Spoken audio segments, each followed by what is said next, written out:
कुछ जंगली शेरों ने मिलकर एक गधे का शिकार किया, लेकिन उनमें से एक शेर ने कहा, इसे मारो मत, मेरे पास इसको लेकर एक बेहतरीन योजना है। उस योजना के तहत शेरों ने गधे को अपने साथ रखा, उसकी देखभाल करके उसका विश्वास जीत लिया।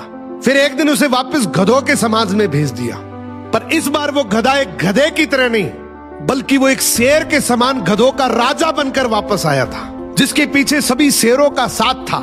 इसलिए बाकी सारे गधे इससे डरने लगे और उसके खिलाफ बोलने से कतराने लगे। अब शेर जब जब उस गधों के झुंड को देखने आते, ये गधा अपने समुदाय के गधे को शेरों को खाने के लिए दे देता।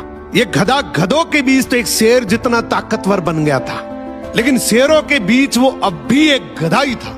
ये अपने जैसों पर तो राज करता था, लेकिन ये एक ऐसी ताकत से जुड़ा हुआ था जिससे वो बचकर भाग नहीं सकता था। इसने हजारों मासूम गधों की कुर्बानी दी, सिर्फ ये सोचकर कि इससे मैं और ज्यादा ताकतवर बन जाऊंगा। एक दिन ऐसा आया कि सभी गधों ने एकजुट होकर उसका विरोध किया और ये ठान लिया कि इस बार शेर जब भी शिकार करने के लिए आएंगे तो हम में से कोई नहीं जाएगा, चाहे उसका परिणाम कुछ भी हो। अगले दिन जब शेर आए तो ये गधा अकेला ही खड़ा था, इसके पास कोई दूसरा झुंड नहीं था।